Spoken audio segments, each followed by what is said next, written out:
नमस्कार दोस्तों, मैं सुरेश जहांगीर फिर से स्वागत करता हूं आपका एक नए वीडियो के साथ। और मित्रों, आज हम बात करने वाले हैं क्लास सीनियर की रेनबो बुक के सेकंड लेसन के बारे में, जिसका नाम है एट रूम 10/8।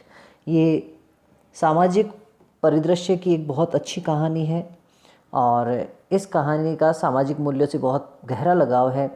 कहानी में क्या है, कैसे इसकी शुरुआत होती है और किस प्रकार ये अपने गंतव्य तक पहुंचती है, ये हम तभी जान पाएंगे जब इसको पूरा पढ़ेंगे। तो आइए शुरू करते हैं।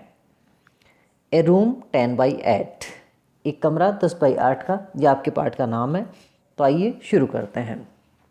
दिस रूम, यह कमरा माइट भी हो सकता है 10/8, 10/8 का। सैड, ये बात कही मिसिज मलिक ने। पॉइंटिंग टू ए स्क्वायर, एक वर्गाकार खाने की तरफ इशारा करते हुए। इन द ड्राफ्ट प्लान, उस नक्शे में। लाइंग, जो पड़ा हुआ था। ऑन द टेबल के ऊपर। बिफोर देम, उन लोगों के सामने। तो जो मिसिज मलिक है, एक टेबल के ऊपर एक नक्शे को देखती है और नक्शे में किसी जगह को चिन्हित करते हुए कहती है कि ये जो कमरा है वो 10/8 का हो सकता है। इट वॉज थर्ड टाइम, ये तीसरी बार था। दैट सी हैड मेड, कि उसने किया हो। दिस सजेशन, यह सुझाव। तो मिसेज मलिक ने ये बात कि ये कमरा 10/8 का होना चाहिए, ये 2 बार पहले भी कह दिया है और अब की बार तीसरी बार भी उसने ये बात कह दी है।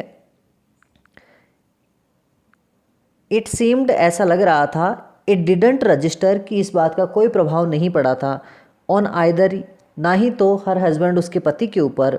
और द आर्किटेक्ट, या फिर उस भवन शिल्पी के ऊपर। एंगेज्ड, जिसको लगाया गया था काम पर। टू डिज़ाइन द हाउस, उस घर के डिज़ाइन को बनाने के लिए, रूपरेखा को बनाने के लिए। तो जब मिसिज मलिक ये बात कहती है कि ये घर 10/8 का होना चाहिए, उस समय उनके पास में उनके पति और जो आर्किटेक्ट था वो भी खड़ा था, लेकिन उन दोनों पर ही मिसिज मलिक की बात का कोई प्रभाव हमें प्रदर्शित होता हुआ दिखाई नहीं देता है। द मलिक्स, ये जो मलिक परिवार था, मिस्टर मलिक और missus Malik, were going to have, वो बनाने वाले थे, लेने वाले थे। A house of their own, अपना खुद का एक मकान इन दिल्ली में। तो मिसिज मलिक और मिस्टर मलिक जो थे वो दिल्ली में अपना खुद का एक मकान बनाने वाले थे। दे हैड परचेज्ड, और उन्होंने खरीद भी लिया था, ए प्लॉट, एक जगह। इन द मोस्ट फैशनेबल, एक बहुत ही सुंदर कॉलोनी में। ऑफ द टाउन, जो उस कस्बे की थी। सम टाइम्स एगो, कुछ समय पहले। तो उन्होंने प्लान के हिसाब से दिल्ली के अंदर अच्छी सी कॉलोनी में एक अपना मकान भी खरीद लिया था।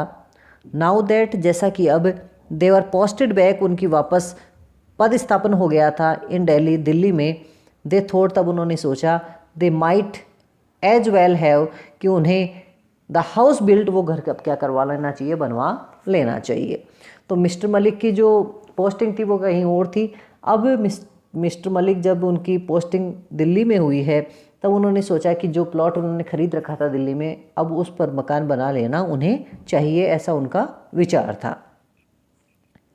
इन हर हार्ट ऑफ हार्ट्स, अपने दिल ही दिल में। मिसिज मलिक ने ऑल्सो डिसाइडेड, ये भी सोच लिया था। That after completion of the house, कि जब घर पूरा बन जाएगा। सी वुड स्टे बैक, वो वहीं रहेंगी इन दिल्ली में। इवन इफ, चाहे हर हस्बैंड वाज ट्रांसफर्ड, चाहे उनके पति का स्थानांतरण। टू अनदर स्टेशन, चाहे किसी दूसरी जगह हो जाए। मिसिज मलिक, जो कि मिस्टर मलिक की पत्नी है, मिस्टर मलिक की जो पोस्टिंग है वो एक जगह से दूसरी जगह होती रहती है, लेकिन अब की बार मिसिज मलिक उनके साथ नहीं जाना चाहती। उन्होंने सोच लिया है कि मकान बनने के बाद में वो स्थायी रूप से दिल्ली में ही रहेंगी। She was seek of their postings, क्योंकि मिसिज मलिक अपने पति की पोस्टिंग्स से, एक जगह से दूसरी जगह स्थानांतरण से बहुत ज़्यादा परेशान हो चुकी है, दुखी हो चुकी है। एवरी अदर ईयर, क्योंकि प्रत्येक दूसरे वर्ष। They were moved to a new place, उन्हें एक नए स्थान पर जाना पड़ता था, क्योंकि उनकी नौकरी की वजह से उन्हें दूसरी जगह भेज दिया जाता था। नाउ दैट, अब जैसा कि द चिल्ड्रन वन, कि जो बच्चे थे ग्रॉन अब बड़े भी हो चुके हैं। इट वॉज नॉट डिज़ायरेबल, ये अच्छा नहीं था। टू शिफ्ट दैम, उन्हें स्थानांतरित करवाना। फ्रॉम स्कूल टू स्कूल, एक स्कूल को छोड़कर दूसरे स्कूल में। जब बच्चे छोटे थे तो उन्हें एक से दूसरी जगह ले जाने में उन्हें ज़्यादा दिक्कत नहीं होती थी, लेकिन अब जब बड़े हो गए तो स्कूलें बदलना भी उनके लिए उतना आसान नहीं है। Mrs Malik side, Mrs Malik ने कहा इफ़ ही मस्ट, यदि वो चाहे तो, मिस्टर मलिक चाहे तो, कुड गो ऑल अलोन, अकेले ही अपनी पोस्टिंग के स्थान पर जा सकते हैं, मिसिज मलिक उनके साथ नहीं जाएंगी। सी वुड सेटल डाउन परमानेंटली, वो तो निश्चित रूप से स्थायी रूप से बस जाएंगी इन दिल्ली, दिल्ली में, विद द चिल्ड्रन, अपने बच्चों को साथ लेकर। मिसिज मलिक ने पूरा निश्चय कर लिया है कि चाहे उनका पति दूसरी जगह जाना चाहे तो जा सकता है, लेकिन वो दिल्ली को छोड़कर नहीं जाएंगी। सी वुड हैव, और वो रख लेंगी, हर मदर इन लॉ, अपनी सास को, फॉर कंपनी, अपने साथ के लिए। मिसिज मलिक की एक सास है, मिस्टर मलिक की माँ, और मिसिज मलिक ने सोच लिया है कि वो अपनी सास को अपने साथ रखेंगी। Mister Malik had no objection on it, और मिस्टर मलिक को भी इस बात से कोई दिक्कत नहीं है कि उनकी पत्नी उनके साथ न जाए। मिसिज मलिक फिर कहती हैं दिस रूम, ये कमरा, माइट बी 10 by 8, ये कमरा 10 by 8 का हो सकता है। Mrs Malik repeated, Mrs Malik ने ये बात फिर से दोहराई। हर हस्बैंड, उनका जो पति था, was attending to a telephone call, वो फ़ोन पर किसी से बात कर रहा था, इन द एडजेसेंट रूम, पास ही के कमरे में। तो मिसिज मलिक ने जब ये बात कही कि ये कमरा 10 by 8 का हो सकता है, तो मिसिज मलिक के जो पति थे मिस्टर मलिक, वो पास ही के कमरे में बात किसी से फ़ोन पर कर रहे थे। मिसिज मलिक के ऐसा कहने पर आर्किटेक्ट देखते हैं क्या कहता है, but this is a store, लेकिन ये जो आप जिस कमरे को बड़ा करने के लिए 10 by 8 का करने के लिए कह रही हैं, ये तो एक स्टोर रूम है। द आर्किटेक्ट एक्सप्लेन्ड, उस भवन शिल्पी ने समझाया टू मिसिज मलिक को। मिसिज मलिक कहती है यस, हाँ, बट आई थॉट, लेकिन मैंने सोचा, it could be my mother in law's room, कि ये जो कमरा है वो मेरी सास का कमरा बन सकता है। एंड आफ्टर हर, और उनके बाद में, इट माइट बी यूज्ड, इसका उपयोग किया जा सकेगा एज ए स्टोर रूम, एक स्टोर रूम के रूप में। तो मिसिज मलिक ने ये प्लान बनाया है कि वो कमरा जो वो इंगित कर रही थी, उसे वो अपनी सास का कमरा बनाना चाहती थी, इसीलिए उसे थोड़ा बड़ा बनाना चाहती है। और वो कहते हैं कि जब उनकी सास चल बसेंगी, एक्सपायर हो जाएंगी, जब उनकी मृत्यु हो जाएगी, तो इस कमरे को वो क्या कर देंगे, स्टोर रूम में बदल देंगे। द आर्किटेक्ट डिडंट सीम, वो जो भवन शिल्पी था वो ऐसा लगा टू अंडरस्टैंड, जैसे कोई बात नहीं समझ पा रहा हो। ही लुक्ड पजल्ड, वो भ्रमित अवस्था में नजर आ रहा था, असमंजस की स्थिति में था, बाय मिसिज मलिक्स ऑब्जर्वेशन, उन बातों से जो मिसिज मलिक उसके सामने कर रही थी। आई मीन, मेरा कहने का मतलब है, मिसिज मलिक कहती है dot dot dot, it means, और भी बातें थी लेकिन बताई नहीं गई हैं। माई mother in law could use, कि मेरी जो सास है वो उपयोग कर सकती हैं, द रूम, इस कमरे का, फॉर द प्रेजेंट, अभी वर्तमान के लिए। मिसिज मलिक ने कहा कि ये जो कमरा हम बना रहे हैं 10 by 8 का, उसे मेरी सास अभी वर्तमान में काम में ले सकती है। एज यू नो, जैसा कि तुम भी जानते हो, सीड ओल्ड एंड इनफर्म, कि वो बूढ़ी भी हैं और इनफर्म यानी अशक्त भी हैं, उनमें अब शक्ति भी नहीं बची है, कमज़ोर हो गई हैं। She isn't going to be there, वो यहाँ नहीं रहेंगी फॉर हमेशा के लिए। इसका तात्पर्य यह है कि वो जल्दी ही क्या हो जाएंगी, मर जाएंगी। एंड आफ्टर हर, और जब वो मर जाएंगी, इट कुड बी कन्वर्टेड, इस कमरे को बदल दिया जाएगा इनटू ए स्टोर रूम, एक स्टोर रूम में। Mrs Malik said explained haltingly, Mrs Malik ने ये बात समझाई, एक्सप्लेन की, हल्टिंगली, बहुत ही रुक रुक कर, धीरे धीरे। अब देखते हैं मिसिज मलिक के ऐसा ऑब्जर्वेशन पे आर्किटेक्ट क्या कहते हैं और मिस्टर मलिक क्या कहते हैं। मिस्टर मलिक जॉइंड देम, तभी उनकी बातों का साथ देने के लिए वहाँ पे मिस्टर मलिक आ जाते हैं जो पास ही में बातें कर रहे थे। इट सीम्स, ऐसा लगा, वाइल टॉकिंग ऑन टेलीफोन, कि जब वो टेलीफोन पर किसी से बात कर रहे थे पास ही के रूम में, he had also given thought, उन्होंने भी थोड़ा सा ध्यान दिया था, टू द सजेशन, उस विचार के ऊपर। तो मिस्टर मलिक भी शायद अपनी पत्नी की बातें सुन रहे थे जब वो किसी से बात कर रहे थे। ही टू, और वो मिस्टर मलिक भी, वाज ऑफ द ओपिनियन, उनका भी यही विचार था, दैट द स्टोर रूम, कि ये जो स्टोर रूम था, should be a little bigger, कि उस कमरे को थोड़ा सा कैसा बनाना चाहिए, बड़ा। मिसिज मलिक के समान ही मिस्टर मलिक के भी यही विचार था कि स्टोर रूम को थोड़ा बड़ा होना चाहिए। इट इज़ ऑलवेज बेटर, ये हमेशा ही अधिक अच्छा है होता है, to have a commodious store room, एक बड़ा सा स्टोर रूम रखना, सो दैट जिससे कि वन कैन मूव अबाउट, कि कोई व्यक्ति आराम से घुमा फिरा सके, द ट्रंक्स, उन बक्सों को, मोर फ्रीली, और भी आसानी से। बड़े स्टोर रूम, बड़े कमरे का ये फ़ायदा है कि कोई भी सामान आप इधर से उधर आराम से घुमा या रख सकते हैं। देन तब it is also more convenient, और इसमें यह भी सुविधा होती है टू कीप टाइडी, कि हम उस कमरे को साफ सुथरा भी रख सकते हैं। इट वॉज डिसाइडेड, तो अंततः यह निश्चित किया गया, द रूम, कि वो कमरा, एडजस्टेंट टू द किचन, वो कमरा जो कि किचन के एडजस्टेंट है, पास में ही है, शुड बी 10/8, उसे 10/8 का कर दिया जाएगा। तो अंततः मिसिज मलिक के जो प्लान थे वो सफल हो जाते हैं और वो कमरा 10/8 का बन जाता है।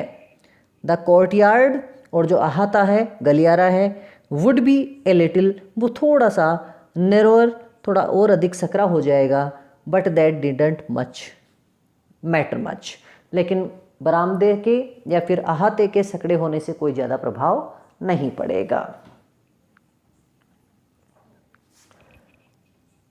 ऑल द रेस्ट, और सारी जो परियोजनाएँ थी, हैड ऑलरेडी बीन प्रोवाइडेड, पहले से ही प्रावधान कर दी गई थी।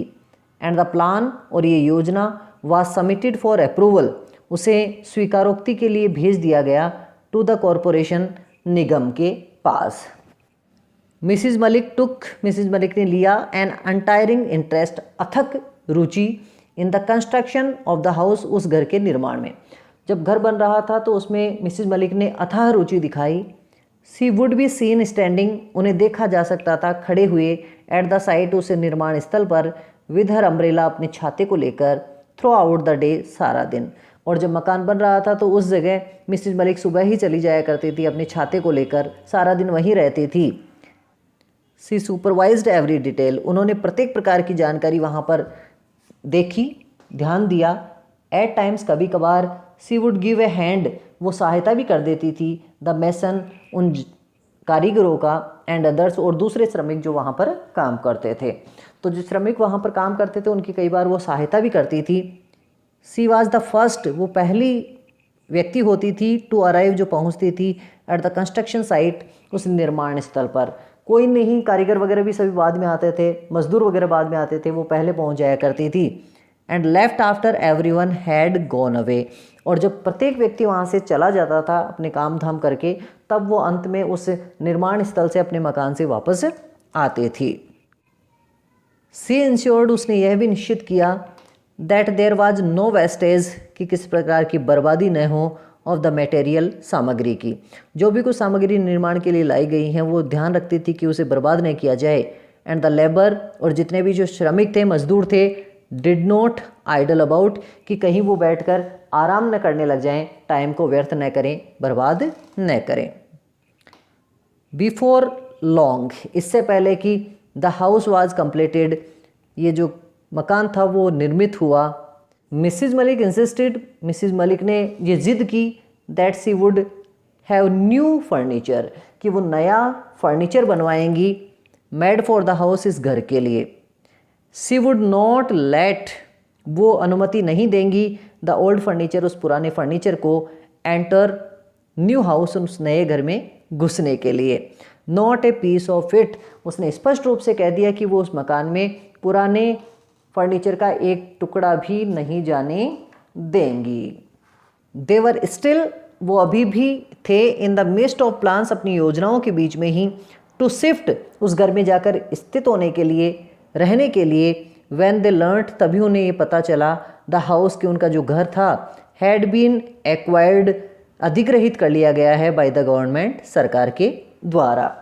तो मकान बन गया था, फर्नीचर वगैरह लगवा दिया गया था, लेकिन जब उन्होंने पूरा निश्चय कर लिया था कि वो जल्दी ही उसमें शिफ्ट हो जाएंगे, तभी उन्हें पता चला कि उनका जो मकान था वो तो सरकार के द्वारा अधिग्रहित कर लिया गया है।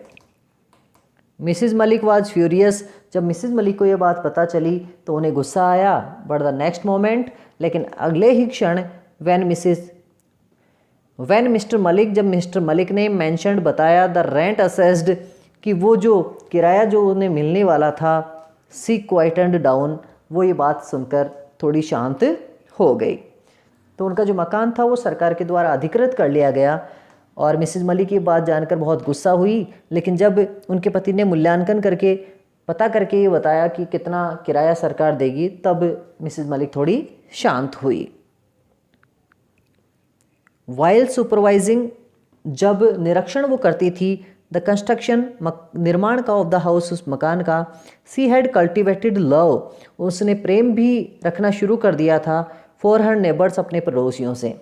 जब वो अपने मकान के निर्माण स्थल पर जाती थी तो अपने आस पड़ोस के लोगों से भी उसने प्रेम व्यवहार रखना शुरू कर दिया था। And made friends in the colony, और उसने उस कॉलोनी में बहुत सारे अपने मित्र सहेलियाँ भी बना ली थी।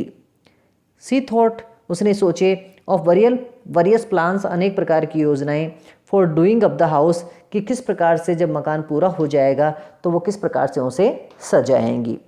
तो उसने मकान को सजाने की भी अनेक योजनाएं बना रखी हैं। Everything had to be forgotten, forgotten means भुला देना।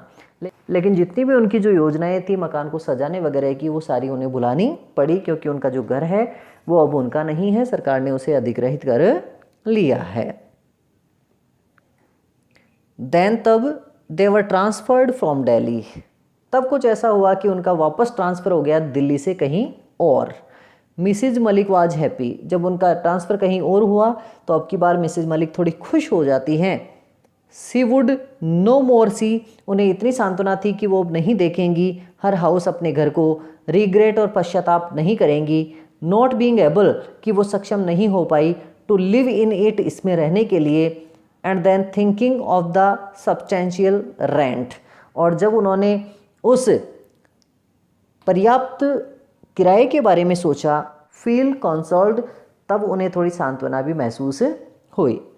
तो मिसेज मलिक पहले थोड़ी दुखी थी कि जो मकान उन्होंने कितने परिश्रम से बनाया था उसमें वो नहीं रह पाई, लेकिन अंततः फिर जब वो उस किराए के बारे में सोचती है जो सरकार उन्हें देती है, वो थोड़ी बहुत शांत हो जाती है। ट्रांसफर्ड फ्रॉम, तब उनका ट्रांसफ़र होता है from one place to another, एक जगह से दूसरी जगह। दे हैड टू वेट, उन्हें इंतज़ार करना पड़ा, फॉर मैनी ईयर्स, के बहुत सारे वर्षों का, for another term of posting, कि उनकी वापस पोस्टिंग हो इन दिल्ली में। और फिर दोबारा से जब उनका दिल्ली में वापस पोस्टिंग होती है तो कई सारे वर्ष उन्हें क्या करना पड़ता है, वापस इंतज़ार वहाँ पोस्टिंग होने के लिए करना पड़ता है। इन द मीन टाइम, ठीक उसी समय, Mrs Malik's mother in law, Mrs Malik की जो मदर इन लॉ थी, पास्ड अवे, गुजर जाती हैं। और उस समय जब उनकी पोस्टिंग वापस होती है, मिसिज मलिक की वो सास जिनके लिए 10x8 का वो कमरा बनाया गया था, मिसिज मलिक की वो सास क्या हो जाती है, ईश्वर को प्यारी हो जाती है। Their daughter had been married, और मलिक दंपति की जो बेटी थी उसकी भी शादी कर दी जाती है।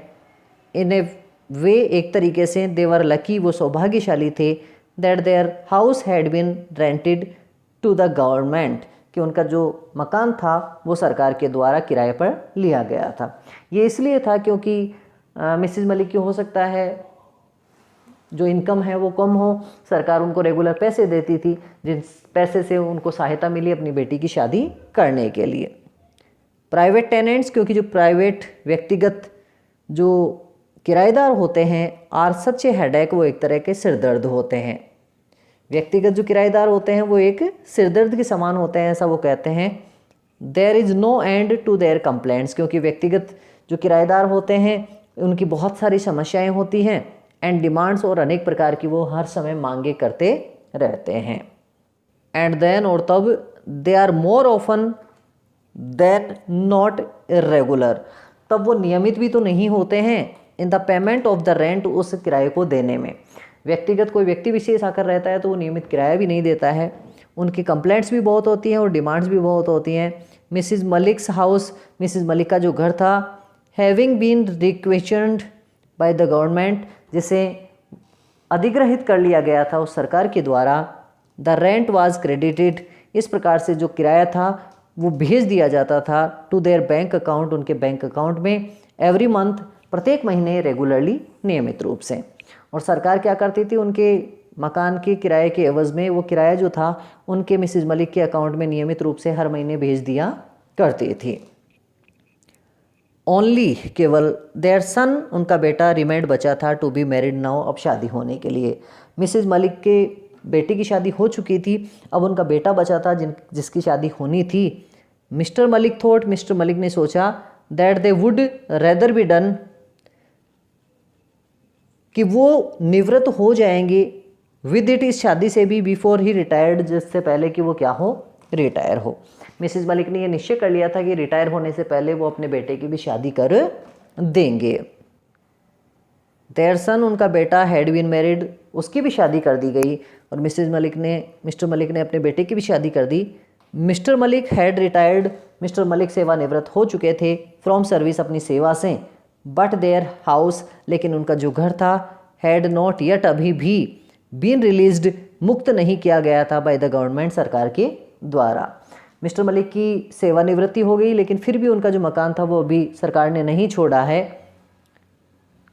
Mister and missus Malik, mister और जो मिसिज मलिक थे, lived with their son and daughter in law, वो अपने बेटे और पुत्र वधू के साथ रहते थे इन ए रेंटेड हाउस, एक किराए के मकान में। तो आज स्थिति उस मिस्टर मलिक और मिसिज मलिक की ये है कि उनके पास खुद का घर होते हुए भी उन्हें किराए के मकान में रहना पड़ रहा है अपने बेटे और पुत्र वधू या बहू के साथ में। Mister Malik was still fighting, mister Malik अभी भी लड़ रहे थे, संघर्ष कर रहे थे विद द गवर्नमेंट, सरकार के साथ, for the release of the house, कि मेरे घर को मुक्त किया जाए, छोड़ दिया जाए। व्हेन हिज एंड कम, और इस प्रकार से लड़ाई करते करते ही एक दिन उनकी भी मौत हो गई। ही पास्ड अवे, वो चल बसे, विदाउट बीइंग एबल, बिना सक्षम हुए, सफल हुए, टू लिव, रहने के, इन हिज हाउस, अपने घर में, इवन फॉर ए डे, एक दिन भी। और जब मिस्टर मलिक मरे तो वो अपने घर में एक दिन भी आराम से नहीं रह पाए, क्योंकि उनका जो घर था वो सरकार के द्वारा अधिग्रहित कर लिया गया था। नाउ, अब विद इन 3 months, 3 महीने में ही, the house was de requested, जो घर था वो सरकार के द्वारा छोड़ दिया गया। मिस्टर मलिक के देहांत के 3 महीने बाद में ही सरकार ने उनके घर को छोड़ दिया, रिलीज कर दिया। Missus Malik's daughter in law, अब श्रीमती मलिक की जो पुत्र वधू थी, was keener than missus Malik, वो मिसिज मलिक से भी अधिक उत्सुक थी to shift to her own house, कि वो अब तो अपने खुद के घर में ही रहेंगी, क्योंकि इतने दिनों से वो एक किराए के मकान में रह रहे थे। द मोमेंट, उस क्षण, देवर रिस्टोर्ड पोजीशन, जब उन्हें अधिकार दिया गया ऑफ द हाउस, उस घर का, सी हैड इट पेंटेड, उसने उसको रंग करवा दिया, एंड पॉलिश्ड, और पॉलिश करवा दी, एंड स्टार्टेड शिफ्टिंग, और सामान वहाँ पर भेजना शुरू कर दिया। द फर्नीचर डीलर, फर्नीचर का जो बेचने वाला व्यक्ति था, हैड बीन ऑर्डर्ड, उसे आदेश दिया गया, टू सप्लाई, की वो सप्लाई करे, आपूर्ति करे, पहुँचाए, ए नंबर ऑफ पीसीज, कुछ निश्चित सामग्रियाँ, विच ही डिड, जिसको उसने क्या कर दिया, भेज दिया। तो मिसिज मलिक की पुत्र वधू ने फर्नीचर डीलर को कुछ चीज़ें भेजने के लिए, फर्नीचर के आइटम भेजने के लिए कहा, जो उस डीलर ने निश्चित रूप से टाइमली भेज दिए। They had to shift on Monday morning, उन्होंने विचार कर रखा था कि वो सोमवार की सुबह जाकर अपने घर में शिफ्ट हो जाएंगे। बट लेकिन एज दे वॉकअप, लेकिन जब वो उठे, दे फाउंड, उन्हें पता चला, दैट इट वाज रेनिंग, कि बाहर बारिश हो रही थी। द डाउनपॉर वाज रेदर हैवी, बारिश जो थी वो कुछ भारी हो रही थी, बहुत तेज हो रही थी। दे वेटेड, उन्होंने इंतज़ार किया, एंड वेटेड, और इंतज़ार किया। देन, तब, इट वाज टाइम, तब ये समय हो गया, for missus Malik's son, missus Malik के बेटे का, to go to the office, कि वो कहाँ जाएगा, ऑफिस। तो मंडे मॉर्निंग को उन्होंने शिफ्ट करने का विचार बनाया था, लेकिन उस सुबह बारिश बहुत हो रही थी और जल्दी ही मिसिज मलिक के बेटे का अपने ऑफिस जाने का समय हो गया। इट वाज डिसाइडेड, और अंततः ये निश्चित किया गया, they would shift in the evening, और तब उन्होंने ये निश्चय किया कि अब वो शाम को ही क्या करेंगे, उस घर में जाकर रहने का प्रयास करेंगे, शिफ्ट होंगे। तो मित्रों, ये आपके लेसन का फर्स्ट पार्ट था। नेक्स्ट पार्ट हम देखेंगे कल। If you like the video, please like, share and subscribe. Thank you. जय हिंद, वंदे मातरम।